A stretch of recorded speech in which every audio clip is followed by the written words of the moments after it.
အားလုံးပဲမင်္ဂလာပါ UK Matchday ရဲ့ Facebook နဲ့ YouTube Channel ကနေကြိုဆိုပါတယ်ဒီမင်းညကကစားခဲ့တဲ့အင်္ဂလန် Premier League ပွဲစဉ်တွေမှာတော့ပရိသတ်တွေအတွက်နောက်ထပ်အငင်းပွားပွဲရာငင်းခုန်စရာတွေအများကြီးပြောစရာတွေအများကြီးထပ်ပြီးဖြစ်ခဲ့ပါတယ်မင်းညကကစားခဲ့တဲ့ပွဲစဉ်တွေထဲမှာစောပိုင်း Leeds United ပွဲကလွဲရင် Tottenham Hotspur ရဲ့ပွဲတို့ Manchester City တို့ရဲ့ပွဲတွေမှာပြည်သက်တွေအတွက်ပြောစရာတွေအများကြီးဖြစ်ခဲ့တာပါသူတို့ပြင်မင်းညရဲ့ပွဲကောင်းပေါ်ပွဲကြီးတစ်ပွဲကိုသုံးသပ်ရမယ်ဆိုရင် Leicester City နဲ့ Manchester City အသင်း Leicester ဟာ Brendan Rodgers လက်ထက်မှာတီးတီးသားတိုးတက်လာတဲ့အသင်း Man City ဘက်ကတော့အခုလောလောဆယ်မှာဖတ်ကွာဒီယိုလာအသင်းမှာလူလုံးဝမရှိတဲ့အနေထားသူတို့ကိုယ်တိုင်ဒီမတိုင်ခင်မှာ73ယောက်ပဲ fit ဖြစ်တယ်လို့ပြောထားတဲ့အချိန်ကနေစပြီးတော့ကန်ဆိုးသွားနဲ့ Gabriel Jesus ပါဒဏ်ရာသွားတယ်ဆိုတော့ဒီလိုအခြေအနေမှာ Man City အနေနဲ့တိုက်စစ်မှုမပါဘဲကစားရမယ့်အခါ Force number 9 ပုံစံနဲ့ပွဲထက်လာပြီးတော့ Sterling ကိုအထောင်ထားပြီးတော့ Riyad Mahrez နဲ့ Kevin De Bruyne ရဲ့ Phil Foden ကစားတယ်ပြီးတော့ကွင်းလယ်ကတော့ Fernandinho နဲ့ Rodri ကစားပြီးတော့နောက်တန်းကတော့ Mendy ရဲ့ဒီ Nathan Ake နဲ့တစ်ဖက်က Eric Garcia, Kyle Walker, Gulma Edison ပေါ့ Leicester မှာတော့ Jamie Vardy ကိုအထောင်ထားပြီးတော့မှဒီခါတိုင်းသူကစားကွက်အတိုင်းပဲ James Maddison ကတော့သူရဲ့ 100% ကြက်ခံမှုအပြည့်အဝမရှိသေးလို့သူ့ကိုတော့ဒီဘွဲမှာအပိုင်းလေးပဲတုံးသွားတာတွေ့ရတယ်ဒါပေမဲ့ Leicester ဟာသူတို့အားထားရတဲ့ခြေစွမ်းမျိုးသူတို့အသင်းရဲ့တောက်တင်းတဲ့ကစားပုံကစားကွက်အတိုင်းပဲကောင်းကောင်းကစားနိုင်ခဲ့တယ်Manchester City ကပွဲစပြီးဘလောက်မှမကြဘူးဥဆောင်ကိုတွင်းခဲ့တယ်4မိနစ်မှာ Riyad Mahrez ကိုတွင်းလိုက်တဲ့အခါမှာ Okay Man City ဒီပွဲတော့လွယ်ကူကူနဲ့နိုင်သွားပြီလို့တွက်ခဲ့ကြတာပါဒါပေမဲ့ Leicester ကခြေစွမ်းပြပြီးတော့ထိုက်တဲ့တန်နိုင်သွားခဲ့တယ်အထူးသဖြင့် Jamie Vardy ဟာဖက်ဂွာဒီယိုလာရဲ့အသင်း Manchester City ဆိုရင်ဂိုးအမြဲမြူးလေးရှိတယ်သူဟာ Man City နဲ့တွေ့တဲ့ပွဲတိုင်းတော်တော်များများမှာဂိုးသွင်းလေးရှိတဲ့အစင်လာတိုင်း3ဂိုးတောင်သွင်းပြီး hat-trick ယူသွားခဲ့တာပါ Guardiola အတွက်သူ့ရဲ့သမိုင်းမှာသူ့ကို hat-trick သွင်းတဲ့ကစားမဟာခက်ရှားပဲရှိပါတယ်ဆိုတော့ဒီလိုအခြေအနေမှာ Jamie Vardy ကတော်လေးကိုခြေစွမ်းပြတယ်38မိနစ်မှာ Leicester ပနေရတာကို Vardy သွင်းတယ်နောက်ဒုတိယပိုင်းမှာ Leicester ဘက်ကပဲနောက်ထပ်တကူထက်ရသွားပြီးတော့မှနောက်ထပ်ပနေတကူထက်ရတယ်နောက်ထပ်ပနေကပြီး Vardy သွင်းပြီးတော့ hat-trick ယူသွားတယ်သူကမိနစ်58မိနစ်မှာတင် Vardy က hat-trick ယူသွားတယ်အဲ့နောက်ပိုင်းမှာ Vardy နည်းနည်းလေး injury ပုံစံဖြစ်ပြီးတော့ထောနဲ့ဖြစ်သွားတဲ့အခါမှာ Brendan Rodgers ဘက်ကလူစားလေးဖို့စဉ်းစားနေနေမှာ Leicester ကဘယ်လိုပြောမလဲထိန်းကန်လာတယ်ဗျနောက်80ကျော်မှာ Mendy ရောက်နောက်ထပ်ပနေတစ်လုံးထပ်ပေးရတယ်ဆိုတော့ Man City နောက်တန်း3ယောက်ကပနေတစ်လုံးစီခွဲပေးလိုက်တယ်ဒီနေရာမှာကျွန်တော်တစ်ခါပြောချင်တာကဒီ Michael Oliver ပေါ့ Premier League ဒန်လူကြီးထဲမှာ Anthony Taylor တို့ Michael Oliver တို့ကအိမ်ရှင်ဖြစ်အဝေးကွင်းပဲဖြစ်သူပေးချင်ရင်ပေးနေတာ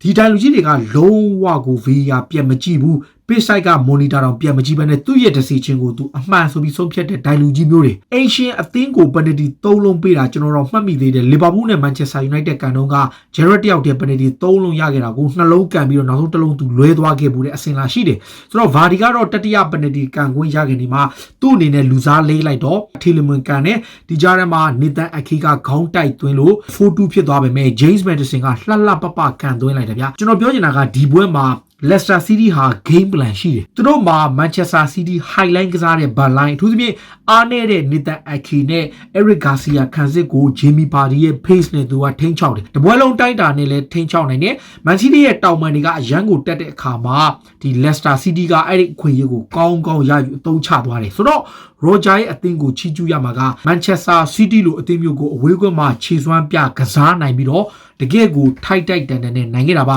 နောက်တစ်ခုက Man City မှာအဓိကလူမစုံတဲ့အပြင်တိုက်စစ်မှုမပါတာကလည်း Manchester City တို့အထူးသဖြင့် Raheem Sterling ရဲ့တောင်ပန်တစ်ဖက်ကလုံးဝကိုအာရုံသွားခဲ့ရတာပါဆိုတော့ City ဘက်ကကြည့်ရင်ရာသီအခုမှအစမှာသူတို့မှဒုတိယပွဲပဲရှိသေးတယ်သူတို့တပွဲရှုံးသွားပြီဆိုတော့ဒီနေ့ရာသီမှာဖတ်ကွာဒီယိုလာအသင်းကိုမေကွန်ထုတ်စရာတွေအများကြီးရှိပါတယ်ဒီနေရာမှာ Premier League ကိုမကြိုက်တဲ့အချက်က VR ပေါင်ပတ်သက်ပြီးတဲ့နောက်ပိုင်းမှာသူပြည့်ဒီနေ့ရာသီမှာမှ penalty တွေတောင်းလျှောက်ပေးနေတာပွဲတိုင်းကိုပြိုင်မဲ့ကစားမားတွေကရောပြည်သက်ကရောဂျားနေပြည်သက်တွေအားလုံးဟာလုံးဝကိုကြည့်လို့မကောင်းတော့တစိမ့်ရှိ penalty ပေးမယ်တစိမ့်ရှိ penalty ပေးမယ်ပွဲတိုင်းကို penalty တောင်းလျှောက်ပေးနေတာအဲ့ဒါကဘယ်လိုပြောမလဲဘလုံးပွဲကြီးတဲ့ပြည်သက်တွေအတွက်တော်တော်လေးကိုစိတ်ပြက်စရာအနေထားပါဆိုတော့ Manchester City အတွက်သူပြည့်ဖက် Guardiola လိုနီးပြတယောက်အတွက်5ဂိုးသွင်းခံရတာသူ့အတွက်အကြီးမားဆုံးရှုံးနေမှုတစ်ခုဖြစ်ပါတယ်Leicester အတွက်တော့ဒီ Jamie Vardy ဟာ Guardiola အသင်းကို2ကြိမ်တိုင် hat-trick ရခဲ့တာပါ2016ခုနှစ်မှာတစ်ကြိမ်အခုတစ်ကြိမ်2ကြိမ်တိုင်သူ hat-trick ရခဲ့တာပါ Guardiola ကို hat-trick သွင်းနိုင်တဲ့ကစားမ2ယောက်ပဲရှိတယ် Jamie Vardy က2ကြိမ်နဲ့ Leo Messi က1ကြိမ် hat-trick သွင်းနိုင်ခဲ့တာပါဒါဟာကြည့်ချင်းအဖြစ်ဘာလဲဆိုတော့ကျွန်တော်ပြောချင်တာကဒီ Manchester City မှာ တိုက်စစ်ဘလောက်ပဲကောင်းကောင်းခန်းစစ်ပိုင်းလုံးဝမပြင်ဆင်လို့ရှိရင် Man City အသင်းဟာဒီနေ့ရာသီမှာလည်းနောက်ထပ်ဖလားလက်မဖြစ်အောင်ပါပဲဒါ Man City အသင်းရဲ့အဓိကပြဿနာပဲဒါကြောင့်အခုသူတို့အနေနဲ့ကစားမတစ်တွေသူတို့ပြင်ခန်းစစ်မှုတွေကိုခေါ်နေပေမဲ့သူတို့အနေနဲ့ပြင်ဆင်စရာတွေအများကြီးရှိတယ်ဒါ Manchester City အတွက်ရောပြိုင်ဘက် Premier League club တွေအတွက် City ကိုဘယ်လိုကစားရင် City ခန်းစစ်ကိုဘယ်လိုထိုးပေါက်ရင်နိုင်မလဲဆိုတဲ့အကြောင်းဖြစ်နိုင်ကြီးတွေအကုန်ကို Leicester ကကောင်းကောင်းပြသွားတာပါ Tottenham Hotspur နဲ့ Newcastle ဒီပွဲမှာ Spa ပြေးသက်တွေဆိုရင်တော်တော်ကိုရင်ခံမဲ့ပွဲမျိုးဘယ်လောက်ထိရင်ခဲ့လို့တိုင်းသွင်းတယ် chance တွေအများကြီး chance လုပ်တယ်တစ်ဖက်ကိုသမားဒါလို့ဆိုရင်17ကြိမ်စိတ်သွားတဲ့အထိဖြစ်ခဲ့တယ်ဒါပေမဲ့ပွဲအပြီးမှာတကိုးစီသေးရင်ဆုံးသွင်းလိုက်တဲ့နှလုံးတိုင်ထိသွားတဲ့ Hurricane အပိုင်ကောင်းတိုက်တာဒီကစားမတွေအများကြီးပဲအပိုင်ဂိုးသွင်းဝင်ရတဲ့အခါမှာ Tottenham Hotspur ကဒုတိယဂိုးကိုရအောင်မသွင်းနိုင်ပဲကိုယ့်ရဲ့ chance တွေကိုကိုကောင်းကောင်းဖြုံးတီးခဲ့တဲ့အနေထားတစ်ဖက်ဂိုးသမားရဲ့ glass one ပြမှုကြောင့်လည်း Spa အခက်တွေ့သွားတာလည်းပါတယ်ဒါပေမဲ့ကိုပဲအပြစ်တင်ရမှာကကိုယ့်ရဲ့ chance တွေကိုကိုအသုံးချနိုင်လို့ရှိရင်နောက်ဆုံးပွဲပြီးကန်ဒီမှာဘာပဲဖြစ် Tottenham Hotspur အနေနဲ့ဘာမှဖြစ်လာစရာအကြောင်းရှိဘူးဒါပေမဲ့ကန်ဆိုးစွာနဲ့ပဲ Lucas Moura ရဲ့တလုံးနဲ့တော့ဂိုးနဲ့ပဲပွဲကတူကိုနဲ့ဖြစ်သွားတယ်ပွဲစားတွေက Newcastle က 5-4-1 formation နဲ့ထွက်လာတာဘာ show on target မှလည်းမရှိဘူးဘာမှလည်း danger မလုပ်နိုင်တဲ့ Newcastle ဟာဒုတိယပိုင်းမှာဘောလုံး position အသာစီးနဲ့ကစားပြီးတော့ something happen ဖြစ်အောင်သူတို့ဘက်ကစလုပ်တယ် Joelinton အပြင် Caro ကိုပါထည့်ပြီးတော့ Callum Wilson နဲ့တိုက်စစ်မှု3ယောက်ထိထားတယ်ဒီလိုမျိုးအပြန်အလှန်ကစားကမှာ Spa ဘက်က Eric Lamela ဝင်လာတဲ့အချိန်နောက်ဆုံးတန်ရရသွားတာတဲ့ Spa အတွက်တော်တော်လေးနာသွားတဲ့အနေထားဒါပေမဲ့ပွဲပြီးကန်ဒီမှာနောက်ဆုံးမိနစ်မှာ Joelinton ကို YB ရဲ့ foul လုပ်လိုက်လို့ free kick ပေးလိုက်ရတယ်မိနစ်90အပြည့်မှာအဲ့ဒီအပြည့်ကနေ Andy Carroll ပေါ့ကျွန်တော်တို့အမြဲပြောလို့ပေါ့ Andy Carroll လို့ power ကောင်းတဲ့တကယ် champion ကောင်းတဲ့တိုက်စစ်မှုခေါင်းကောင်းတဲ့တိုက်စစ်မှုမျိုးကိုသိကြတယ်ဘောလုံးခေါင်းပေါ်ပဲတင်ပေးပါပဲဒါ Spa ကလည်းသိတယ်ဒါကိုကြောက်နေတဲ့အတွက်ခါမှာတောင်းလျှောက်ပြုံပြီးလုပ်နေတဲ့ခါမှာ Carroll ကြောင့် penalty 2ကြိမ်လောက်ရနိုင်တယ်ပထမတစ်လုံးနဲ့သူ့ကြောင့် penalty ရနိုင်ပြီးတော့မှတန်လူကြီးမပေးပေမဲ့နောက်ပွဲပြီးကန်ဒီမှာဖြစ်တဲ့လုံကိုသူခေါင်းတိုက်လိုက်တဲ့ခါမှာဒါရရဲ့လက်နဲ့ထိသွားပြီးတော့ဖြတ်သွားတဲ့ပုံစံအဲ့ဒါကိုသူတို့ဘက်က penalty claim ပေမဲ့ဒန်လူကြီးကမပေးဘူးစက္ကန့်နဲ့ corner ဖြစ်သွားပြီးအချိန်ကျမှ Tottenham Hotspur ရဲ့ chance ကိုဖယ်ပြီးတော့သူတို့ penalty အဆုံးဖြတ်ပေးဖို့သူတို့စဉ်းစားတယ်ဆိုတော့ဒီနေရာမှာမစဉ်းစားခင် Andy Carroll လူကြုံလားမကြုံလားကို VAR ဘက်ကအရင်ကြည့်တယ်ဆိုတော့ VAR ကထုံးစံတိုင်းပြကျွန်တော်ပြောသလိုပေါ့ဒီ penalty စီးမြင့်တဲ့ handballs rule အစ်ဟာဘောလုံးပြိတ်သက်တွေဘောလုံးနီးပြတွေကစားသမားတွေအားလုံးကို killing လုပ်နေတာပဲဆိုတော့ handball rules က lateral position ဖြစ်ရမယ်လို့ပြောတဲ့အခါမှာကို body နဲ့အဖဖြစ်တာနဲ့ကို handball ကလုံးအောင်ပေးရတယ်ဆိုတော့ဆိုတာကတွန်းတိုက်ကစားရတဲ့အပေါ်ဘိုးတွေကိုခေါင်းတိုက်ခံတဲ့အခါမှာဒီလိုလက်မြောက်ပြီးခုံပြီးတော့ဒီလိုခုံတိုက်ရမယ်ကစားဒီလိုကြီးခုံပြီးတော့တိုက်ရမှာလားကျွန်တော်ပြောချင်တာရှင်းလေးပြေးတဲ့အခါမှာဒီလိုပြေးရမှာလားnatural position ဆိုကျွန်တော်ပြောချင်တာပါဒါ FIFA ကအသစ်ထုတ်လာတဲ့ handball စီမင်းအရာ Tottenham Hotspur သူပြင် every day ဆိုရင်သူကသူခုံမိမဲ့သူနောက်ဖက်မှာသူသိတော့မသိဘူးဒါပေမဲ့ကန်ဆိုးသွားတယ်ပဲသူလက်နဲ့ထိသွားတဲ့အတွက်ဒန်လူကြီးက Caro လူကြုံကိုအရင်စောင့်ကြည့်တယ်လူမကြုံတော့အခါမှာ penalty ပေးလိုက်တယ် Jose Mourinho လည်းလုံးဝကိုစိတ်ပြတ်သွားသလို Jimmy Carragher ကအဖပဲအားလုံးကရော handball လုံးဝမဟုတ်ဘူးဆိုတဲ့အကြောင်းဒီကဒီ FIFA ကအသစ်ပြထမ်းလိုက်တဲ့ handball rule အသစ်ဟာဒီပြိုင်ဘက်ဘောလုံးပွဲတွေအားလုံးကို affect ဖြစ်ပြီးတော့တော်တော်လေးကိုစိတ်ပြတ်စရာပါခါလန်ဝမ်စင်ကန်သွင်းလို့တကိုးစီသေးကြသွားတယ်ဆိုတော့ Spa အတွက်အရန်ကိုနစ်နာခဲ့သလိုပြောချင်တာကဘောလုံးပွဲကြီးတဲ့ပြည်သက်တွေတက်ပါတော်တော်ကိုအောင်သီးအောက်တာဖြစ်တယ်ဘာကြောင့်လဲဆိုတော့မပေးသင့်တဲ့ဟာတွေဆွတ်ပေးနေတဲ့အခါမပေးသင့်တဲ့ penalty တွေမပေးသင့်တဲ့ handball တွေဒီ rules တွေကပြောင်းသွားတဲ့အခါမှာအဲ့ rules ပြောင်းလဲမှုကပဲဒီဘောလုံးပြည်သက်တွေတက်ကို enjoy မဖြစ်ရဘဲနဲ့စိတ်တော့ကရောက်တာတို့ဒေါသထွက်တာတို့ဒီစိတ်ပြတ်စရာကြည်ရတာ feel မရှိတဲ့ပုံစံတွေဖြစ်သွားတယ်ဒါ Tottenham Hotspur အတွက်တော့တကူးစီသေးကြသွားတာအစောပိုင်းပွဲမှာ Leeds United အသင်းကတကယ်ကို solid performance ပြခဲ့ပြီးတော့အဝေးကွာမှာ Sheffield United ကိုတကူးကိုမရှိနဲ့နိုင်တဲ့ဒီပွဲမှာအနိုင်ဂိုးသွင်းသွားသူက Patrick Bamford ပဲဖြစ်ပါတယ်ပို့လိုက်တဲ့ cross ကလည်းလှလှပပသူခေါင်းတိုက်သွားတာလည်းလှလှပပဂိုးသွင်းသွားတာပါသူ့အတွက်တော့နောက်ဆုံး Premier League 3ပွဲဆက်ကိုဂိုးသွင်းနိုင်ခဲ့တာပါ Leeds က Marcelo Bielsa ရဲ့အသင်းကတကယ်ကိုချီးကျူးရမှာတကယ်ခြေစွမ်းပိုင်းလည်းကောင်းတယ်အခုဒီနေ့ရာသီမှာသူတို့အနေနဲ့ကောင်း Premier League မှာဆက်ကြံမှုရှိသူခြေစွမ်းကောင်းလို့ကစားပုံကလည်းဆွဲမဖယ်ရကောင်းတဲ့အတွက်ကြောင့်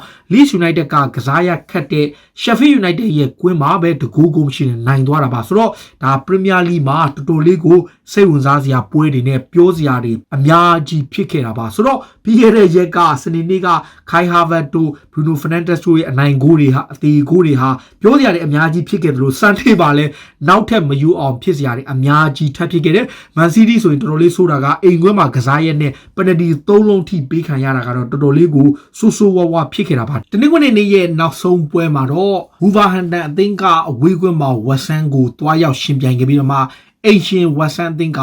ဒေးဗစ်မွိုက်စ်အသင်းကခြေစွမ်းပြပြီးတော့၄ဂိုးပြတ်ထိနိုင်ခဲ့တာပါဝက်ဆန်အတွက်အနိုင်ရဖို့တော်တော်လေးကိုခက်ခဲကစားခဲ့ရတယ်ပထမပွဲမှာအိမ်ကွင်းမှာနျူကာဆယ်ကိုရှုံးတယ်ဒါပေမဲ့ဒုတိယပွဲအမ်ရီကွင်းမှာသူတို့ကောင်းကောင်းကစားနိုင်ရတဲ့နဲ့တီတမတ်လောက်ရတဲ့နဲ့သူတို့ရှုံးသွားခဲ့တယ်ကန်ဆိုးပြီးတော့ဒါပေမဲ့ဒီပွဲမှာတော့ Wolf ကိုအကောင်းဆုံးခြေစွမ်းပြပြီးတော့၄ဂိုးသွင်းခဲ့တယ်အာဆနယ်နဲ့ပွဲတွေကခြေစွမ်းပြပြီးတော့တကူတော်စွမ်းရည်ပြသခဲ့တဲ့ Jared Boring တယောက်တော်တော်လေးကိုခြေစွမ်းပြပြီးတော့ဒီဝက်ဆန်အတွက်ကိုအနိုင်ကို2ဂိုးသွင်းတယ်ဒါအပြင်ဂိုးပေါက်ပြောက်နေတာကြာပြီဖြစ်တဲ့တိုက်စစ်မှု Sebastian Haller ကလည်းတကူးသွင်းတယ်ဆိုတော့ Wolf သင်းနေနဲ့ဒီပွဲမှာခံစစ်ကတော့အပြောင်းလဲမရှိဘူးစာအီရဲ့ဘိုနီရဲ့ခိုဒီရဲ့ပေါ့ဒီ3ယောက်တွဲပြီးတော့မှဟိုဘက်မှာအဒါမာထရာအိုဒီကဟိုတနေ့က wing back ကစားခဲ့ပေမဲ့ဒီနေ့မှာတော့သူ့နေရာမှာ Nelson Semedo ကစားတယ်အခုကမာဆယ်ထန်ရောက်တော့ဟိုတနေ့ကဝင်ကစားတဲ့လူငယ်ကစားမလေးဖြစ်ပြီးတော့တိုက်စစ်မှာတော့ Podence နေရာမှာ Traoré ဝင်ကစားပြီးတော့ဟိုဘက်က Neto နဲ့ Raul Jimenez ပေါ့ Wolf နဲ့အမှန်တိုင်းပြောရင်ဘောလုံးပိုင်ဆိုင်မှုတွေအသာစီးကစားနိုင်ခဲ့တယ်ဆိုပေမဲ့